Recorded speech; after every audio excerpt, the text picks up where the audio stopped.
Hello dear students, we are going to discuss DPP2 solutions of torsion. ठीक है, start करते हैं. तो first question, for a hollow shaft of external and internal diameters 10 centimeter and 5 centimeter respectively, the torsional section modulus will be respectively. torsional section modulus basically क्या हो जाएगा? ये हो जाएगा हमारा पोलर मॉडुलस. तो polar modulus ZP. hollow shaft के लिए क्या हो जाएगा पोलर मॉडुलस? पोलर मॉडुलस का फॉर्मूला हो जाएगा π/16 outer diameter to the power 4 minus inner diameter to the power 4 divided by outer diameter. यहाँ पर जो डायमेंशंस दिए हुए हैं सेंटीमीटर में दिए हुए हैं और ये भी सेंटीमीटर क्यूब में आ रहा है, तो हमको यूनिट्स चेंज करने की ज़रूरत नहीं है. तो π/16 d टू द पावर 4 यानी 10 to the power 4 minus 5 to the power 4, inner diameter 5 है, डिवाइडेड बाय 10. सो अगर इसको सॉल्व करें, देखते हैं क्या आंसर आता है. we'll have to solve it. So pi into 10 to the power 4 minus 5 to the power 4 whole upon 16 into 10 यानी 160. This will come out to be 184. तो आंसर आ रहा है 184 सेंटीमीटर क्यूब. 184 centimetre cube. तो पोलर सेक्शन मॉडुलस हमारे पास हो जाएगा 184 centimetre cube. Correct answer will be option A. ठीक, चलिए नेक्स्ट क्वेश्चन पर चलते हैं. Let's move to next question. In a circular shaft of diameter d subjected to torque T, the maximum shear stress induced is proportional to d cube, proportional to d की power 4, inversely proportional to d cube या inversely proportional to d की power 4. तो जो maximum shear stress है, देखो हमारे पास circular shaft है. We are having a circular shaft of diameter d diameter है इसका. ठीक है, अब इस शाफ्ट के ऊपर क्या किया? टॉर्क लगा दिया. टॉर्क लगा दिया तो इसमें मैक्सिमम शियर स्ट्रेस प्रोड्यूस होगा. मैक्सिमम शियर स्ट्रेस होगा सरफेस पे प्रोड्यूस. तो मैक्सिमम शियर स्ट्रेस किसके प्रोपोर्शनल होगा? तो ये देखना है. तो tau max will be equal to T into R max divided by I P हो जाएगा, है ना. I P divided by R max हो जाता है जेड पी. तो T divided by Z P हो जाएगा. जेड पी का फॉर्मूला क्या होता है? जेड पी का फॉर्मूला होता है π/16 सॉलिड शाफ्ट के लिए, है ना. π/16 इंटू डी क्यूब, ये होता है जेड पी. यानी कि tau max is inversely proportional to D cube. Tau max maximum shear stress जो जनरेट होगा वो inversely proportional to D cube हो जाएगा. Correct answer will be option C. Option C is the correct answer. Next question पर चलते हैं. When two shafts of same length, one of which is hollow, transmit equal torques and have equal maximum stress, then they should have equal. तो हमारे पास दो shaft दिए हैं, same length है, इनमें से एक हॉलो है और ये इक्वल टॉर्क ट्रांसमिट कर रही हैं. तो पहली शाफ्ट का टॉर्क और दूसरी शाफ्ट का टॉर्क दोनों बराबर हो जाएंगे. पहली शाफ्ट की लेंथ और दूसरी शाफ्ट की लेंथ बराबर हो जाएंगे. इनमें इक्वल मैक्सिमम शियर स्ट्रेस भी है ना. मैक्सिमम शियर स्ट्रेस भी दोनों के बराबर बराबर हैं. तो मैक्सिमम शियर स्ट्रेस अगर देखा जाए तो क्या होता है? Maximum shear stress will be T upon Z P. तो पहले वाले का टॉर्क T1 और सेक्शन मॉडुलस ZP1, दूसरे वाले का टॉर्क T2 और section modulus, polar section modulus ZP2. तो अगर T1 और T2 बराबर बराबर हैं, T1 and T2 are equal to each other, then ZP1 और ZP2 भी बराबर बराबर आ जाएंगे यहाँ से, है ना. तो इससे ये इम्प्लाई होता है पोलर सेक्शन मॉडुलस या पोलर मॉडुलस भी एक दूसरे के बराबर आ जाएंगे. ठीक है. So they will have equal what? They will have equal polar modulus. Correct answer will be option B. Next question पर चलते हैं. The maximum shear stress produced in a shaft is 5 newton per mm square. The shaft is of 40 mm diameter. Value of twisting moment is. तो maximum shear stress क्या होती है shaft के लिए? Tau max will be equal to T upon Z P. यहाँ पर tau max दिया हुआ है और डायमीटर भी दिया हुआ है. डायमीटर से जेड पी आ जाएगा. तो टाउ मैक्स पता चल जाएगा, पता है, जेड पी पता चल जाएगा. टॉर्क कैलकुलेट करना है. तो टॉर्क कितना आ जाएगा? टॉर्क आ जाएगा tau max into Z P. तो टाउ मैक्स की वैल्यू कितनी है? 5 newton per mm square. Z P की वैल्यू है π/16 D to the power 3 D cube. Diameter कितना है? 40. तो 40 क्यूब. तो टॉर्क कितना हो जाएगा? 5 इंटू π/16 इंटू 40 क्यूब. ये आ जाएगा 62831 6281.85 न्यूटन mm। ठीक है, आंसर दिया है न्यूटन मीटर में। न्यूटन मीटर में कन्वर्ट करने के लिए 10⁻³ मल्टीप्लाई करेंगे तो 62.8 न्यूटन मीटर आ जाएगा। Correct answer will be option B. Option B will be the correct answer. ठीक, चलिए नेक्स्ट क्वेश्चन पर चलते हैं। नेक्स्ट क्वेश्चन हमारे पास है, A bar AB 4 centimeter in diameter and 4 meter long is rigidly fixed at its ends। ठीक है, दोनों एंड पर ये रिजिडली फिक्स्ड है। हमारे पास एक बार है, डायमीटर दिया हुआ है, लेंथ दी हुई है, दोनों एंड्स पर ये रिजिडली फिक्स्ड है, रिजिडली फिक्स्ड है। A torque of 1200 kg 12,000 kg torque of 12,000 kg centimeter is applied at a section of the bar 1 meter from end A। तो मान लेते हैं ये एंड A है, ये एंड B है। तो एंड A से 1 मीटर की दूरी पर एक टॉर्क अप्लाई कर दिया इस तरह से। तो इसकी टोटल लेंथ तो थी 4 मीटर, A से 1 मीटर के डिस्टेंस पर अप्लाई किया है, यानी B से कितना डिस्टेंस हो जाएगा, इसका 3 मीटर का डिस्टेंस हो जाएगा, है ना। इस तरह से अप्लाई कर दिया। The fixing couples TA and TB at supports A and B will be respectively। तो देखो, जब हमने टॉर्क अप्लाई किया है इस तरह से, है ना, तो जो सपोर्ट्स पे रिएक्शन आएगा वो इस तरह से आएगा, इसको रोकने के लिए। तो सपोर्ट्स पे जो टॉर्जनल रिएक्शन आएगा वो इस तरह से आएगा, ठीक है, इसके अपोजिट आएगा। तो ये हो जाएगा TA, ये हो जाएगा TB। तो जो इस डायरेक्शन का टॉर्क है जो एक्सटर्नली अप्लाइड है, इसको रोकने के लिए सपोर्ट रिएक्शंस आ रहे हैं इस तरह से, है ना। तो हमारे पास एक इक्विलिब्रियम इक्वेशन बन जाएगी, TA plus TB is equal to total torque applied. ठीक, लेकिन इसका मतलब नहीं है, इसको यूज नहीं कर पाएंगे हम। हमको क्या करना है, हमको ये देखना है कि यहाँ पर मान लिया ये पॉइंट C है, तो A से C तक जब गए तो यहाँ पर कितना रोटेशन हो गया। देखो A पर तो फिक्स था, A पर तो कोई रोटेशन नहीं हो रहा, फिक्स है, ठीक है। लेकिन यहाँ पर जब टॉर्क अप्लाई किया तो इधर पर एंगल ऑफ ट्विस्ट आया, तो इधर पर रोटेशन हो गया, ट्विस्टिंग हो गई। तो A से C तक जितना ट्विस्ट हुआ है उतना ही तो B से C तक भी हुआ है कि नहीं है, क्योंकि ये वाला सेक्शन तो दोनों में कॉमन है, ये वाला पार्ट, ये वाला सेक्शन तो दोनों में कॉमन है, यहाँ से यहाँ तक और यहाँ से यहाँ तक अगर देखा जाए तो इस जगह पर जितना ट्विस्ट हो रहा है, तो यहाँ से यहाँ तक जितना ट्विस्ट हुआ है उतना ही यहाँ से यहाँ तक ट्विस्ट हुआ है। तो हम एंगल ऑफ ट्विस्ट से कैलकुलेट कर सकते हैं। तो थीटा AC के अंदर जितना एंगल ऑफ ट्विस्ट आया है that will be equal to theta BC के अंदर भी उतना ही एंगल ऑफ ट्विस्ट आया है, ठीक है। This length is 1 metre, this length is 3 metre, ठीक है। तो एंगल ऑफ ट्विस्ट का फॉर्मूला क्या होता है हमारे पास, एंगल ऑफ ट्विस्ट का फॉर्मूला लगाते हैं और देख लेते हैं TA TB वगैरह कितने आ रहे हैं। Let us see now, angle of twist होता है TL/GIP, ठीक है। यहाँ के लिए जो टॉर्क देखेंगे इस वाले शाफ्ट में, इस वाले पार्ट में अगर आप यहाँ पर टॉर्क देखो तो TA आ रहा है ना। चाहे आप इस वाले सेक्शन पर देख लो, चाहे आप इस वाले सेक्शन पर देख लो, इस वाले सेक्शन पर देख लो, इस वाले सेक्शन पर देख लो, हम लेफ्ट की तरफ का टॉर्क देख रहे हैं, ठीक है ना।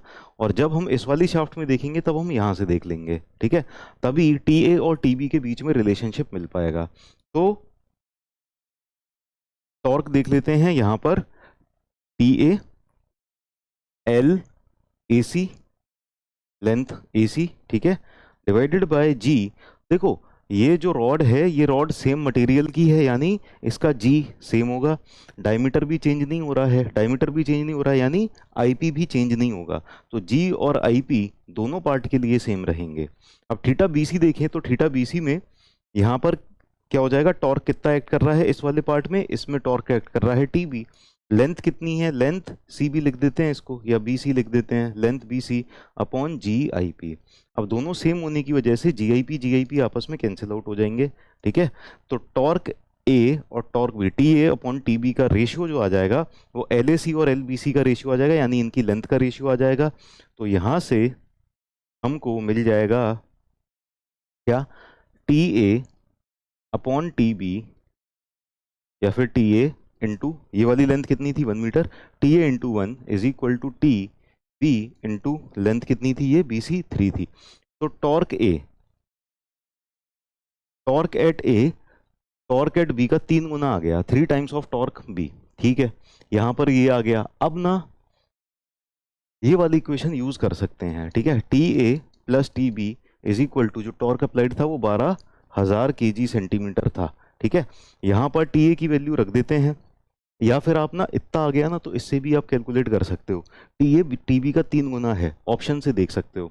ये टी ए की वैल्यूज दी हुई हैं, ये टी बी की वैल्यूज दी हुई हैं, टी ए टी बी, ठीक है। अभी आप इससे ना ऑप्शंस मैच कर सकते हो, आगे सॉल्व करने की जरूरत नहीं पड़ेगी। क्या यहाँ पर टी ए टी बी का 3 गुना ज़्यादा है? नहीं, 3 गुना ज़्यादा नहीं है। यहाँ पर उल्टा हो रखा है, यहाँ पर भी उल्टा, ये है। Correct answer will B D. यहाँ से आंसर डी आ जाएगा आपका करेक्ट। लेकिन फिर भी अगर आपको सॉल्व करना है तो इन दो इक्वेशंस को यूज़ करके आपका आंसर आ जाएगा, ठीक है। This is first equation, this is second equation. अगर आप इन दोनों इक्वेशंस को सॉल्व करोगे तो टी ए की वैल्यू आ जाएगी आपकी 9000 केजी सेंटीमीटर, और टी बी की वैल्यू आ जाएगी आपकी 3000 केजी सेंटीमीटर, ठीक है। So like this you can solve. Correct answer आ जाएगा आपका डी। नेक्स्ट क्वेश्चन पर चलते हैं। Twisting moment is a moment applied in the plane of cross section acting about. तो ट्विस्टिंग मोमेंट जो होता है, टॉर्जनल मोमेंट जो होता है, वो कौन सी एक्सिस के अबाउट लग रहा होता है? Twisting moment is about longitudinal axis. Longitudinal axis के अबाउट होता है ट्विस्टिंग मोमेंट, ठीक। चलिए next. The shear intensity changes from centre to the surface of the shaft with. देखो, जो shear इंटेंसिटी है, shear स्ट्रेस की इंटेंसिटी सेंटर से सरफेस तक किस तरह से चेंज हो रही होती है? सेंटर से सरफेस तक it is changing linearly. Linearly change आ रहा होता है ना shear स्ट्रेस इंटेंसिटी में, इट इज लाइक दिस। तो यूनिफॉर्म रेट से चेंज हो रही होती है। Correct answer will be option A, it will be changing with uniform rate. Next question. When a member is subjected to a twisting movement the material will be subjected to. एक member है, उसके ऊपर twisting movement लगा दिया, तो material में किस तरह की स्ट्रेसेस आएंगी? shear स्ट्रेसेस आएंगी। Correct answer is option D, shear stresses. Next. A circular shaft fixed at A has diameter capital D for half of its length. आधी लेंथ तक कैपिटल डी डायमीटर है, and diameter D by to. यहां पर diameter D by to है बाकी आधी length पर, ठीक है। What is the rotation of C. C का जो रोटेशन है रिलेटिव टू बी, बी के रिस्पेक्ट में सी का रोटेशन कितना है? बी के रिस्पेक्ट में सी का रोटेशन देख रहे हैं, यानी एंगल ऑफ ट्विस्ट इतने ही पार्ट में देख रहे हैं, शुरुआत से नहीं देख रहे हैं, ठीक है ना। यहाँ पर जो लैंग्वेज है उस पर ध्यान देना जरूरी है। ये पूछ क्या रहे हैं, एक्चुअली पूछ क्या रहे हैं? Rotation of C relative to B, है ना। बी के रिस्पेक्ट में सी का रोटेशन देख रहे हैं, तो बी अगर 5 डिग्री रोटेट कर रहा है, 5 डिग्री रोटेट कर रहा है यहां से यहां तक, ठीक है, तो वो वाला रोटेशन कंसीडर नहीं करना है, रोटेशन सिर्फ यहां से यहां तक का कंसीडर करना है, ठीक है ना। तो rotation of C relative to B, if rotation of B relative to A is 0.1 radian, तो यहां से यहां तक का जो रोटेशन है ना वो 0.1 रेडियन है, ठीक है। तो यहां से यहां तक का रोटेशन हमको पूछा गया है, तो पहले थीटा ए बी कैलकुलेट कर लेते हैं। थीटा ए बी का फॉर्मूला क्या हो जाएगा? देखो, थीटा ए बी कितना हो जाएगा? टी एल, देखो थीटा का तो फॉर्मूला होता है general formula T L upon G I P, ठीक है, सबको पता है ये। नाउ टॉर्क कितना एक्ट कर रहा है पूरे में? यहां पर भी टॉर्क टी है, यहां पर भी टॉर्क टी है, through out torque is T, ठीक है, टॉर्क कांस्टेंट है। लेंथ कितनी है इसकी? L by two. जी और आई पी दोनों का सेम हो जाएगा, ठीक है। तो नहीं, आईपी सेम नहीं हो जाएगा, सॉरी, आईपी तो चेंज हो जाएगा क्योंकि डायमीटर चेंज हो रहा है, डायमीटर चेंज हो रहा है तो आईपी चेंज हो जाएगा, आईपी की वजह से ही डिफरेंस आएगा। तो ठीक है, थीटा ए बी क्या हो जाएगा? टी, लेंथ कितनी है? एल बाई टू अपॉन जी, और आईपी, आईपी की वैल्यू हो जाएगी पाई डी की पावर 4 बाय 16 होता है ना। तो यहां पर डायमीटर तो डी है, capital D to the power 4 by 16, IP में 32 होता है, ठीक है, ये हो जाएगा। तो हमारे पास आ जाएगा 16 T L upon G into pi D to the power 4, ये आ जाएगा theta A B, and this value is 0.1 radian, ठीक है। ये तो एक तरह से हमारे पास गिवन था। अब हमको कैलकुलेट करना है theta B C. Theta B C जब कैलकुलेट करेंगे ना, तो ये वाली लेंथ लेंगे, यहाँ पर जो टॉर्क आ रहा है वो लेंगे, जी लेंगे, और आईपी इसका लेंगे, ठीक है, बहुत आसान है। तो टॉर्क इनटू लेंथ तो वही एल बाई टू हो जाएगी, जी कांस्टेंट हो जाएगा, आईपी में चेंज आ जाएगा, आईपी कितना हो जाएगा यहाँ पर? Pi D by two to the power 4 हो जाएगा, D by two to the power 4 divided by 32। तो बेसिकली ये क्या हो गया? 32 और 2 ये कैंसिल आउट होके ये बचा 16t L upon G pi D by 2 to the power 4, ये आ जाएगा 2 टू दी पावर 4 16 हो जाएगा, तो 16 ये ऊपर चला जाएगा, 16 into 16TL upon G pi D to the power 4। अब 16TL upon G pi D to the power 4 ये आ जाएगा 0.1 रेडियन। 0.1 रेडियन यहाँ पर मल्टीप्लाई कर देंगे, 16 into 0.1 radian, this will come out to be 1.6 radian. 1.6 radian, तो थीटा बी सी आ जाएगा हमारे पास 1.6 radian. Correct answer will be option C. Option C 1.6 radian आ गया। ठीक, नेक्स्ट क्वेश्चन पर चलते हैं। नेक्स्ट क्वेश्चन, तो हॉलो शाफ्ट में दिखाई दे रहा है कि हॉलो शाफ्ट है, हॉलो शाफ्ट में शियर स्ट्रेस का डिस्ट्रीब्यूशन पूछा है। शियर स्ट्रेस कौन सा वाला, शियर फोर्स की वजह से या टॉर्क की वजह से? A hollow shaft is subjected to torsion, torque की वजह से जो shear stress distribution आएगा वो पूछा हुआ है। ठीक है, so which of the following diagram shows the shear stress variation in the shaft along its radius? तो रेडियस के along जो shear stress का डिस्ट्रीब्यूशन आ जाएगा, ये हमने क्लास में किया हुआ है, ये ऑप्शन सी हो जाएगा। ठीक है, क्लास में नोट्स में आप देखोगे तो हमने इसको सॉल्व किया हुआ है, बताया हुआ है कि किस तरह से आएगा, तो correct answer will be option C.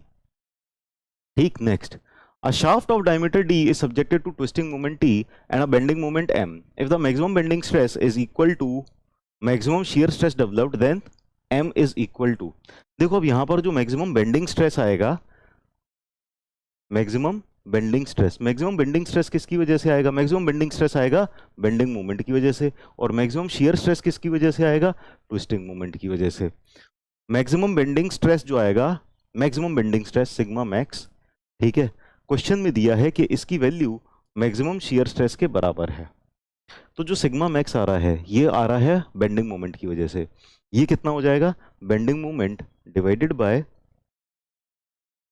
Section modulus m by z, और मैक्सिमम टॉर्जनल स्ट्रेस कितना हो जाएगा? t upon zp, polar modulus से डिवाइड कर देंगे।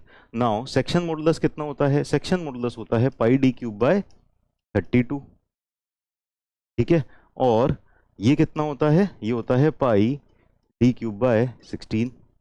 ठीक, पाई डी क्यूब वगैरह कैंसिल हो जाएंगे, ये हो जाएगा 32m इक्वल टू 16t, और पूछा है कि जो मैक्सिमम बेंडिंग मोमेंट है m किसके बराबर हो जाएगा? तो m will be equal to t by 2 के बराबर हो जाएगा, ये t बाय 2 के बराबर हो जाएगा। Correct answer will be option A. Option A सही आंसर हो गया। नेक्स्ट क्वेश्चन पर चलते हैं। Two solid shafts A and B are made of the same material, ठीक है, दोनों शाफ्ट हैं, दोनों सेम मटेरियल से बनी हुई है। The shaft A is of 50 mm diameter and shaft B of 100 mm diameter, ठीक है, so diameter of shaft A 50 mm दिया हुआ है, सेम मटेरियल है यानी शियर मॉडुलस सेम है, ठीक है, डायमीटर ऑफ बी दिया हुआ है 100 mm, तो सेम मटेरियल है तो शियर मॉडुलस सेम हो जाएगा, डायमीटर अलग अलग दिए हैं, लिख लिए। The strength of shaft B is dash as that of shaft A, तो यहां पर जो स्ट्रेंथ होगी टॉर्जन में, स्ट्रेंथ विल बी, जैसे बेंडिंग में जो स्ट्रेंथ होती थी ना, that is directly proportional to section modulus. Bending में हमने देखा था, बेंडिंग में जो स्ट्रेंथ होती है that is directly proportional to section modulus. Torsion में जो स्ट्रेंथ होगी ना, that will be directly proportional to polar section modulus, ठीक है ना, पोलर सेक्शन मॉडुलस के डायरेक्टली प्रोपोर्शनल हो जाएगी। तो स्ट्रेंथ किसके रिस्पेक्ट में किसका पूछा है? स्ट्रेंथ ऑफ बी, तो strength of B upon strength of A क्या हो जाएगा? Z P of shaft B divided by polar section modulus of shaft A. Now Z P polar section modulus of shaft B कितना आ जाएगा? पाई by 16 into diameter कितना है B का? 100 to the power to the power cube divided by pi by 16 into 50 to the power cube, ठीक है ना, 50 cube, तो 100 क्यूब बाय 50 क्यूब हो जाएगा, कितना हो जाएगा? 100 cube by 50 cube, it will B 100 divided by 50 का होल क्यूब, 2 टाइम 8 टाइम्स हो जाएगा ये, it will be equal to 8 times. तो strength of shaft B will be equal to 8 times of shaft A, ठीक है, तो करेक्ट आंसर हो जाएगा ऑप्शन डी। नेक्स्ट क्वेश्चन पर चलते हैं। Which of the following has Which of the following has no influence on the shear stress developed in shaft while transmitting the power? तो जब हम पावर ट्रांसमिट कर रहे हैं ना, पावर ट्रांसमिट करते टाइम किस चीज का कोई इंफ्लुएंस नहीं होगा मैक्सिमम shear स्ट्रेस पर, है ना, टाउ मैक्स पर किस चीज का कोई इंफ्लुएंस नहीं होगा, radius, length, angle of twist, modulus of rigidity. तो पावर बेसिकली क्या होता है, पावर होता है 2 पाई एन टी बाय 60, ठीक है ना। If we are transmitting power then जितना ज्यादा पावर होगा उतना ज्यादा टॉर्क ट्रांसमिट कर रहे हैं, है ना। बेसिकली जितना ज्यादा पावर ट्रांसमिट कर रहे हैं तो उतना ही ज्यादा टॉर्क लगाना पड़ रहा है, ठीक है। अभी ना एंगल ऑफ रोटेशन की कोई बात नहीं हो रही है, मतलब एंगल ऑफ रोटेशन नहीं, यहाँ पर रोटेशन की स्पीड की कोई बात नहीं हो रही है, यानी कितने आरपीएम पे घूम रहा है, आरपीएम की बात नहीं हो रही है ना। मैक्सिमम शियर स्ट्रेस किन किन चीजों पे डिपेंड करेगा उस पे, उसकी बात हो रही है। तो ज्यादा पावर मतलब ज्यादा टॉर्क, ठीक है। अब tau max, maximum shear stress किस किस पर डिपेंड करेगा, so maximum shear stress depend करेगा will be equal to T upon Z P, इस पर डिपेंड करेगा। तो जेड पी ज्यादा है तो मैक्सिमम शियर स्ट्रेस कम जनरेट होगा, है ना। तो जेड पी किस पर डिपेंड करता है, रेडियस पर, इट डिपेंड्स ऑन रेडियस, यानी सीधे सीधा रिलेशनशिप आ रहा है कि टाउ मैक्स और रेडियस का तो रिलेशनशिप है, tau max is related to radius, ठीक है। फिर modulus of rigidity, angle of twist और लेंथ ऑफ शाफ्ट, ये सब क्या आते हैं, tau max upon R max will be equal to G theta upon L, ठीक है ना। तो maximum shear stress shear modulus पर डिपेंड करता है, थीटा पर डिपेंड करता है, लेंथ पर डिपेंड करता है, ऐसा दिख रहा है। लेकिन अगर आप इसको ध्यान से ऑब्जर्व करो ना तो आपको ये समझ में आएगा कि जी चेंज करते हैं जब, इफ वी चेंज जी, है ना, जी चेंज करने के साथ क्या होता है कि हमारा मटेरियल कितना ज्यादा स्ट्रॉन्ग है कितना वीक है इस पे फर्क पड़ता है। अब ज्यादा स्ट्रॉन्ग मटेरियल होगा तो टाउ मैक्स कम आ जाएगा, मैक्सिमम शियर स्ट्रेस कम जनरेट हो जाएगा उसके अंदर, है ना। अगर शियर मॉडुलस हमारा कम है तो शियर स्ट्रेसेस ज्यादा बढ़ जाएंगे, ठीक है। तो it will depend on G, है ना, जी पे डिपेंड करेगा। तो tau max directly proportional to G हो जाएगा, ठीक। अब थीटा पे डिपेंड कैसे करता है ना, अगर कमजोर मटेरियल है तो ज्यादा थीटा आ जाएगा उसके अंदर, लेकिन लेंथ पे डिपेंड नहीं करता, क्योंकि देखो अगर लेंथ हमारे पास आधी है, हमारे पास एल लेंथ है, एल लेंथ है, जितनी ज्यादा लेंथ होगी उतना ज्यादा एंगल ऑफ ट्विस्ट आ जाएगा, है ना। आधी ही लेंथ रखी हमने तो एंगल ऑफ ट्विस्ट भी आधा हो जाएगा, है ना, एंगल ऑफ ट्विस्ट भी आधा हो जाएगा। तो इन दैट सेंस क्या होगा कि थीटा और एल एक दूसरे के साथ एडजस्ट हो जाएंगे, है ना। तो बेसिकली क्या है, ये लेंथ ऑफ शाफ्ट पे डिपेंड नहीं करेगा, it will depend on radius of shaft, angle of twist और मॉडुलस ऑफ रिजिडिटी, ठीक है ना। जितना ज्यादा एंगल ऑफ ट्विस्ट आ जाएगा, जितना ज्यादा मरोड़ आ जाएगा उसके अंदर, तो शियर स्ट्रेसेस ज्यादा आएंगे, है ना। एंगल ऑफ ट्विस्ट अगर बढ़ा दिया जाए तो अगर एंगल ऑफ ट्विस्ट हम बढ़ा दें तो इसके अंदर ज्यादा शियर स्ट्रेसेस आ जाएंगे, ठीक है। अगर शियर मॉडुलस कम या ज्यादा हो जाएगा तो देखो शियर मॉडुलस अगर बढ़ा दिया और एंगल ऑफ ट्विस्ट सेम है, सेम एंगल ऑफ ट्विस्ट है, तो ज्यादा शियर स्ट्रेसेस आएंगे, है ना। एंगल ऑफ ट्विस्ट अगर बढ़ा दिया, sorry angle of twist same है, theta is same, theta constant है ना। तो जी बढ़ाने पे टाउ मैक्स बढ़ जाएगा, जी बढ़ाने पे टाउ मैक्स बढ़ जाएगा और जी कम करने पे टाउ मैक्स कम हो जाएगा, है ना, for same angle of twist, ठीक है।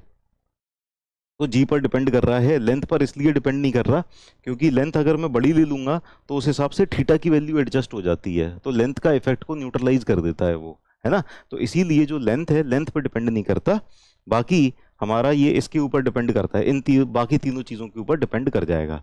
चलिए अगले क्वेश्चन पर चलते हैं। A solid circular shaft of diameter D is subjected to an axial load to produce a stress of P newton per centimetre square.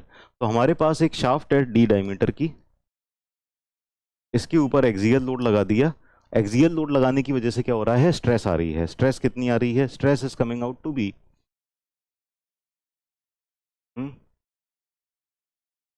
Stress P newton per centimetre square आ रही है, ठीक है ना।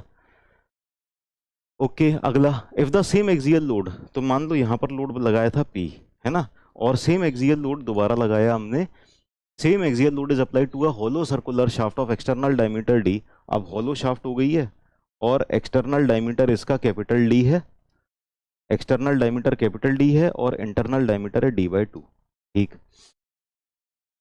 Corresponding stress produced will be, तो देखो यहाँ पर जो स्ट्रेस आ रही है ना, stress that will be equal to P by A, है ना, तो फोर्स डिवाइडेड बाय एरिया कितना हो जाएगा, पाई बाय 4d²। ठीक है, तो ये हो जाएगा 4p/πd², ये हो जाएगा स्ट्रेस।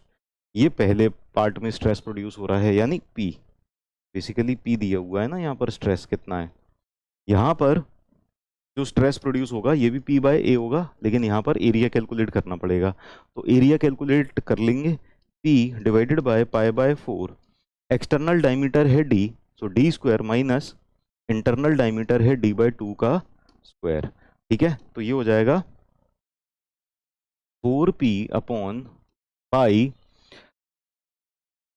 ये कितना हो जाएगा, d² माइनस d²/4 यानी 3d²/4, तो ये हो जाएगा, ये हो जाएगा, ये हो जाएगा 4/3 ऑफ p बाय πd²। ठीक है, 4p/πd² का 4/3, ये 4/3 ऊपर चला जाएगा, तो यानी ये हो जाएगा 4/3 ऑफ p, 4/3 ऑफ p हो जाएगा। ठीक है, तो यहाँ पर ऑप्शन कहाँ दिया है, 4p/3 होगा, ये 4p/3 होना चाहिए। ठीक है, correct answer will be option D, option D is the correct answer, 4p/3। अगले क्वेश्चन पर चलते हैं। In order to produce a maximum shearing stress of 75 mega newton per metre square, तो टाउ मैक्स हमारे पास है 75 mega newton per metre square in the material of a hollow circular shaft of 25 centimetre outer diameter, तो outer diameter 25 centimetre दिया हुआ है, inner diameter 17.5 centimetre दिया हुआ है, टॉर्क कितना अप्लाई होना चाहिए। ठीक है, तो टॉर्क देख लेते हैं, how much torque should be applied. तो मैक्सिमम शियर स्ट्रेस क्या हो जाता है, maximum shear stress is equal to T/ZP। ठीक है, तो मैक्सिमम, इतना मैक्सिमम शियर स्ट्रेस डेवलप करने के लिए कितना टॉर्क चाहिए, तो टॉर्क कैसे आएगा, टाउ मैक्स इंटू ZP कर देंगे, टाउ मैक्स इंटू ZP कर दिया। ठीक है, टाउ मैक्स कितना दिया हुआ है हमारे पास, tau max is given as 75 mega newton per metre square, answer आ रहा है किलो न्यूटन मीटर में, तो मेगा न्यूटन को किलो न्यूटन में ही कन्वर्ट करना पड़ेगा, मीटर स्क्वायर तो ठीक है मीटर में ही है, तो इस मेगा न्यूटन को किलो न्यूटन में कन्वर्ट करने के लिए क्या करेंगे, 75 इंटू 10⁻³ मल्टीप्लाई कर देंगे, ये हो जाएगा kilo Newton per metre square में। ठीक है, तो टाउ मैक्स की वैल्यू लिख देते हैं 75 into 10⁻³ kilo Newton per metre square में, यूनिट्स ध्यान रखेंगे मनी मन में।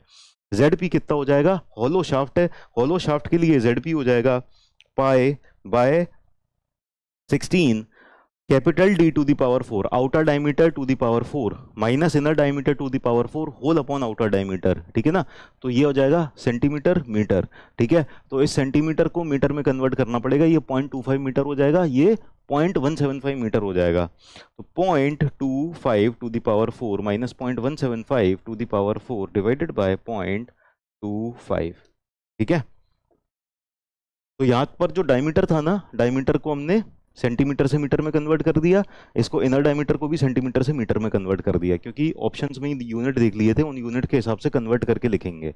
ठीक है, तो अब बस कैलकुलेशन करना है, तो 75 into 10⁻³ into pi divided by 16 into 0.25 to the power 4, अरे क्या हो गया, दोबारा से 75 into 10⁻³ into pi by 16 into 0.25 to the power 4 minus 0.175 to the power 4 divided by 0.25। ठीक है, तो ये आ गया 174.85 यानी 174.9 किलो न्यूटन मीटर आ गया टॉर्क। ठीक है, तो करेक्ट आंसर हमारे पास हो जाएगा option C, option C is the correct answer. Next question पर चलते हैं।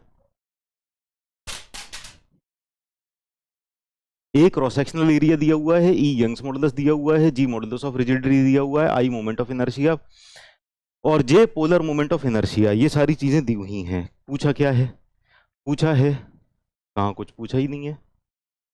अच्छा, then torsional rigidity is given by, torsional rigidity क्या होगा? टॉर्जनल रिजिडिटी होता है जी I P, ji I P या फिर जी जे, ठीक है, जी आई पी या जी जे, तो जी जे हो जाएगा torsional rigidity, shear modulus into section modulus, polar section modulus, नहीं पोलर मोमेंट ऑफ इनर्शिया, ठीक है। आगे चलते हैं। Shaft revolving at omega radian per second transmits torque T in newton metre, the power developed is, तो power क्या हो जाएगा? टी ओमेगा, ठीक है। Correct answer will be option A. Next, diameter of shaft A is thrice that of shaft B, power transmitted by shaft A when compared to shaft B will be, तो power is equal to T omega है, power of A is equal to torque of A omega of A, ठीक है। Now अगर ये बस पूछा गया है कि डायमीटर चेंज है, तो यानी जितना ओमेगा होगा, जितनी एंगुलर स्पीड होगी वो बराबर होगी। क्या डायमीटर से टॉर्क चेंज हो जाएगा क्या? पावर ट्रांसमिटेड, टॉर्क, ठीक है। देखो टॉर्क, दो शाफ्ट हैं, अगर हमने टॉर्क भी सेम लगा दिया और एंगुलर स्पीड भी सेम है, तब तो पावर सेम हो जाएगी, है ना, तो फिर सेंस ही नहीं बनेगा क्वेश्चन का। और क्वेश्चन में कुछ दिया भी नहीं है, दिया है बस डायमीटर चेंज हो रहा है। तो डायमीटर अगर अलग अलग है तो दोनों शाफ्ट के लिए कंपैरिजन कैसे होगा? क्या चीज होगी जिससे हम कंपेयर करेंगे दोनों शाफ्ट को? कुछ ना कुछ तो ऐसा पैरामीटर होना चाहिए जिससे हम दोनों शाफ्ट को आपस में कंपेयर कर सकें, है ना, कि कितनी पावर ट्रांसमिट हो रही है। अब पावर ट्रांसमिट बराबर बराबर तो नहीं हो रही होगी, ना टॉर्क दिया है कि बराबर है कि कितना अलग है, ना एंगुलर वेलोसिटी दी है, ठीक है, रोटेशनल वेलोसिटी नहीं दी। तो टॉर्क कुछ और तरीके से भी रिलेटेड है क्या? ये मान सकते हैं कि दोनों का मटेरियल सेम है। मटेरियल अलग अलग होगा तो फिर तो कोई सेंस ही नहीं बनता, मतलब हम कैलकुलेट ही नहीं कर पाएंगे, मटेरियल अलग होगा, मटेरियल तो सेम मानना पड़ेगा। अगर मटेरियल सेम मान लिया तो मतलब मैक्सिमम शियर स्ट्रेस सेम हो जाएगी, टाउ मैक्स जो हो जाएगी वो सेम हो जाएगी। जैसे मान लो स्टील है हमारे पास, तो स्टील में अगर एक्सियल फोर्स लगाते हैं माइल्ड स्टील में, तो यील्डिंग स्ट्रेस क्या होती है? 250 मेगापास्कल, 250 मेगापास्कल होती है माइल्ड स्टील के अंदर। तो अगर मान लो माइल्ड स्टील है, हम एक्सियल लोड लगा रहे होते तो 250 मेगापास्कल हो जाती, फिर चाहे डायमीटर बड़ा होता छोटा होता उससे फर्क नहीं पड़ता। इसी तरह से शियर में भी जो मैक्सिमम स्ट्रेस आ रही होगी ना, वो मटेरियल पे डिपेंड करेगी कि वो मटेरियल कितनी मैक्सिमम स्ट्रेस झेल सकता है, मैक्सिमम शियर स्ट्रेस झेल सकता है। तो मैक्सिमम शियर स्ट्रेस सेम हो जाएगी दोनों के लिए। अब इसको बेस मानते हुए फिर यहां पर देखते हैं कि पावर में क्या अंतर आएगा। अब अगर टाउ मैक्स सेम हो गया दोनों के लिए तो टॉर्क चेंज हो सकता है। कैसे? टॉर्क क्या हो जाएगा? Tau max into Z P हो जाएगा, ठीक है। अब टाउ मैक्स दोनों के लिए बराबर बराबर आ गया, जेड पी दोनों के लिए अलग अलग है, पोलर सेक्शन मॉडुलस दोनों के लिए डिफरेंट है, तो इसीलिए दोनों के लिए ना टॉर्क अलग अलग आएगा। तो torque A will upon torque B will be equal to Z P A upon tau max Z P polar section modulus of shaft B, ठीक है। तो टाउ मैक्स और टाउ मैक्स कैंसिल आउट हो जाएंगे, टाउ मैक्स और tau max cancel out हो जाएंगे, हमारे पास बचेगा क्या? तो टॉर्क का रेशियो आएगा T A upon T B, ये क्या आ जाएगा? जेड पी ए और जेड पी बी का रेशियो। तो ए का जो डायमीटर है, शाफ्ट ए का डायमीटर 3 गुना है ना, और ये क्या होता है? Pi by 16 D A to the power 3 divided by pi by 16 D B to the power 3, ठीक है। अब D A upon D B, यहाँ पर डायमीटर इसके कंपैरिजन में 3 गुना ज्यादा है, तो 3 टाइम्स हो जाएगा, 3 का क्यूब हो जाएगा बेसिकली ना। तो T A 27 times of T B हो जाएगा, ठीक है। अब एंगुलर वेलोसिटी के बारे में कुछ नहीं दिया हुआ कि इसको कितनी एंगुलर वेलोसिटी से रोटेट कर रहे हैं, इसको कितनी एंगुलर वेलोसिटी से रोटेट कर रहे हैं, तो यही मान के चलना पड़ेगा कि दोनों को बराबर एंगुलर वेलोसिटी से रोटेट कर रहे हैं। तो जो पावर में डिफरेंस आएगा ना दोनों शाफ्ट में कि कौन कितना पावर ट्रांसमिट कर रही है, वो टॉर्क की वजह से ही आएगा। टॉर्क किस पे डिपेंड कर रहा है? मैक्सिमम शियर स्ट्रेस कांस्टेंट हो गया, तो ये टॉर्क डिपेंड कर रहा है डायमीटर पे, जेड पी पे, जेड पे, ठीक है। तो power of A upon power of B will be equal to T A omega upon T B omega, और टी और टी बी का रेशियो आ जाएगा हमारे पास 27, तो power of A upon power of B will be equal to 27, है ना, 27 टाइम्स हो जाएगा, 27 times. Correct answer will be option C. ठीक, नेक्स्ट क्वेश्चन पर चलते हैं। Two shafts A and B are made of same material. The shaft A is of diameter D. Shaft B is of diameter D by 2. ठीक है, the strength of shaft B is dash as of shaft A. तो strength अभी हमने देखा था ना, strength of B और strength of A का रेशियो किसके बराबर होगा? स्ट्रेंथ ऑफ बी और स्ट्रेंथ ऑफ ए का रेशियो हो जाएगा हमारा पोलर मॉडुलस के बराबर, पोलर सेक्शन मॉडुलस के बराबर। तो ZP polar section modulus of B divided by ZP of A के बराबर, है ना। ZP और ZA का रेशियो कितना हो जाएगा? इनके डायमीटर के क्यूब के रेशियो के बराबर। Diameter of B divided by diameter of A का क्यूब। अब डायमीटर ऑफ बी कितना है? डायमीटर ऑफ बी है D बाई टू, ठीक है, और divided by diameter of A है D, है ना, और इस पूरे का क्यूब कर देंगे तो ये 1/8 हो जाएगा। तो strength of B will be equal to 1/8 of strength A, ठीक है, strength of B will be equal to 1/8 of strength of A, ठीक है।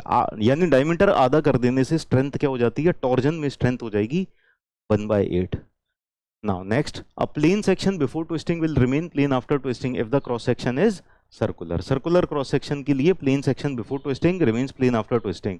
अगर रेक्टेंगुलर, स्क्वायर या ट्रायंगुलर क्रॉस सेक्शन हो जाएगा ना, तो वो प्लेन सेक्शन जो पहले था वो प्लेन नहीं रहेगा, वो ना ऐसे आड़ा टेढ़ा सा हो जाएगा, ठीक है ना, इस तरह से। ठीक, तो ये सारे के सारे क्वेश्चंस थे टॉर्जन की डीपीपी के।